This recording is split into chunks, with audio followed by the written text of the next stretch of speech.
La torta bordalù è un dolce tipico della tradizione francese. Curiosi di scoprire la ricetta? Eccola! Cominciamo dalle pere che sciropperemo. La prima cosa da fare è eliminare il torsolo centrale, in questo modo. E poi le sbucceremo.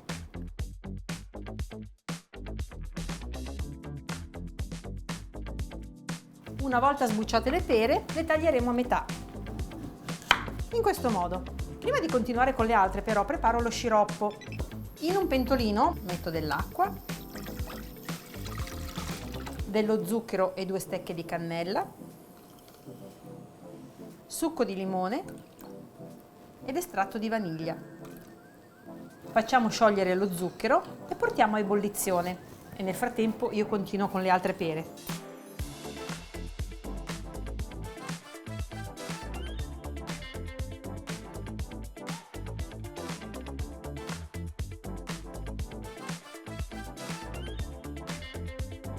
Per questo tipo di ricetta sto utilizzando delle pere Williams che sono molto succose e non troppo grandi.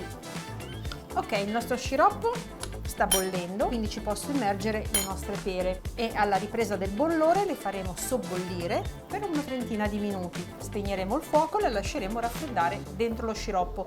Ci devono stare almeno per 3 ore. Ora ci dedichiamo alla frolla, quindi il contenitore della nostra torta bordalù. Mettiamo in un cutter, quindi in un robot da cucina munito di lame, il burro e la farina e facciamo la sabbiatura, cioè avviamo la macchina e rendiamo il burro fine come la sabbia.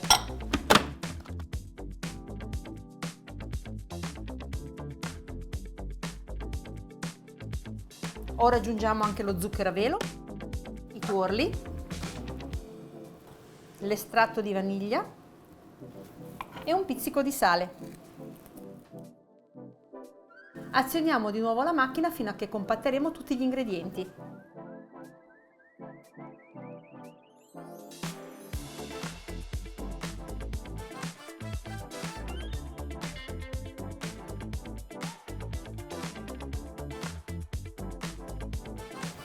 Dopo aver ribaltato l'impasto sul piano di lavoro, formo una pallina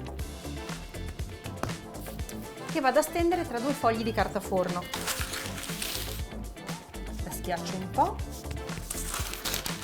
e poi ottengo un diametro di circa 25 cm.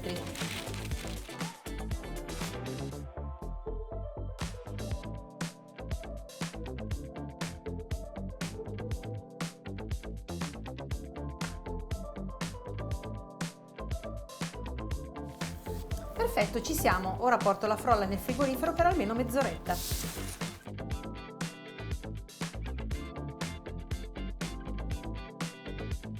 Prepariamo adesso la crema frangipane che andrà dentro il guscio di frolla. Quindi mettiamo nella ciotola della planetaria munita di frusta K il burro morbido e lo zucchero a velo.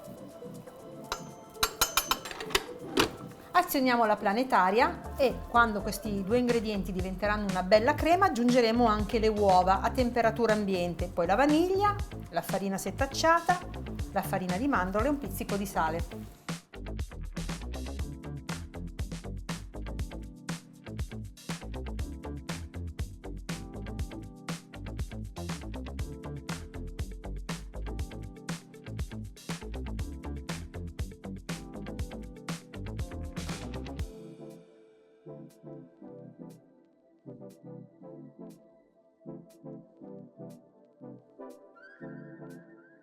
E la nostra crema frangipane è pronta.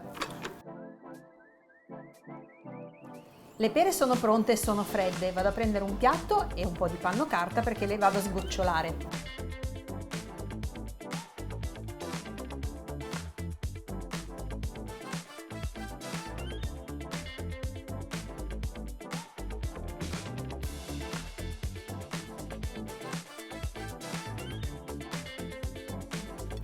Le tampono anche un pochino.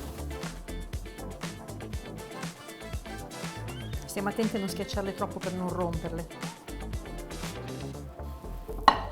E adesso le tagliamo lasciando magari un mezzo centimetro tra una fetta e l'altra, forse anche un po' di meno, però non andiamo fino in fondo. quindi tagliamo sì, ma senza andare fino in fondo, perché poi vedrete che se le schiaccerete un pochino si formerà questo motivo decorativo.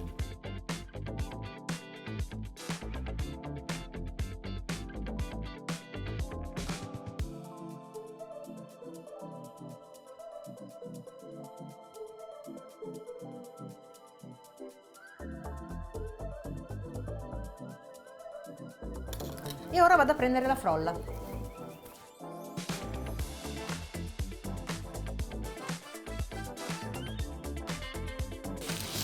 Ora è molto rigida, quindi con le mani andiamo a scaldarla fino a che diventerà un pochino leggermente morbida, non molle ovviamente. Prendiamo la nostra tortiera, che è una tortiera da 21 cm di diametro e ha un fondo estraibile, molto comodo quando poi la torta sarà cotta, sarà molto facile estrarla.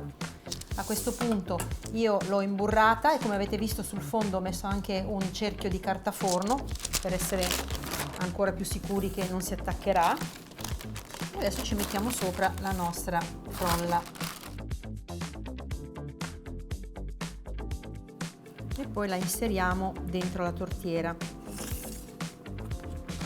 Possiamo girare verso l'interno la frolla in esubero, poi la andremo a compattare per bene e se ve ne dovesse avanzare un pochino potete farci dei biscottini. Adesso schiacciamo molto bene la frolla verso i bordi e poi con un coltellino tagliamo la frolla in esubero in questo modo. Ecco qua. Buchiamo la frolla sul fondo senza oltrepassarla, in modo che durante la cottura non si gonfierà. Mettiamo dentro al nostro guscio di frolla la crema frangipane, in questo modo. Lo rivediamo. Prendiamo le nostre pere, le appiattiamo un po' come per formare un ventaglio e le mettiamo con la parte appuntita verso il centro.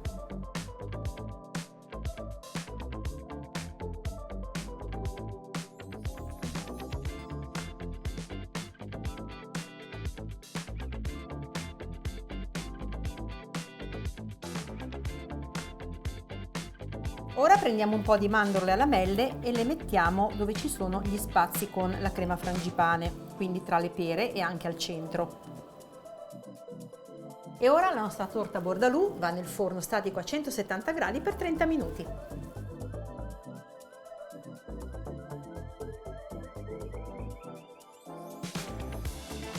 Ecco qui la nostra torta bordalù già cotta e raffreddata. L'ultimo tocco, un po' di gelatina.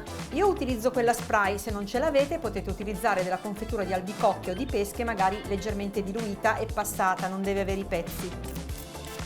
Questo servirà per lucidare le pere. Golosa, non è vero? Non mi resta che fare una magnifica foto.